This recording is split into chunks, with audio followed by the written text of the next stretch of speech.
শেখ হাসিনা ছোট বোন তো বাংলাদেশ চলে গেছে, আপনার 2 সপ্তাহ হলো।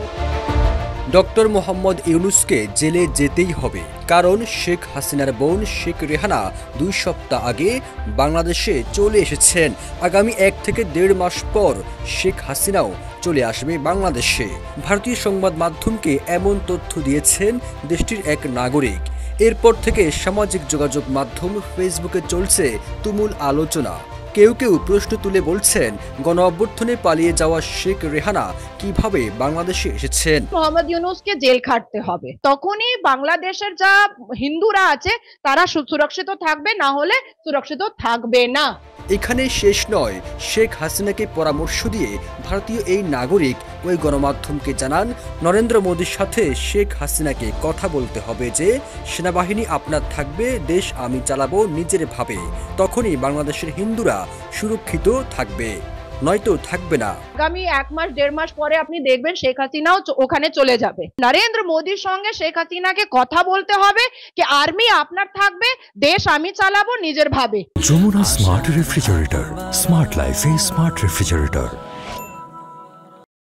ভারতীয় এই নাগরিকের এমন তথ্যের পর বিভিন্ন মহলে প্রশ্ন উঠেছে, যদি শেখ রেহানা সত্যি বাংলাদেশে থেকে থাকেন তবে তার বিরুদ্ধে হত্যা মামলা থাকায় তাকে গ্রেপ্তার করা হবে, এমন প্রশ্ন ছুড়ে দেন অনেকেই।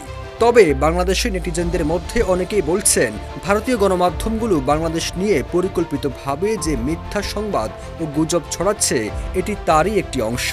শেখ হাসিনার পতনের পর বাংলাদেশ নিয়ে গুজব ছড়ানো যেন ভারতের সকালবেলার নাস্তা, যা না করলেই নয়। শেখ রেহানা বাংলাদেশে এসেছেন, এটি সেই গুজবেরই একটি অংশ। গেল বছরে 5 আগস্ট বাংলাদেশে থাকা সোনার ডিম পাড়া হাঁস হারিয়ে ভারত যেন দিশেহারা।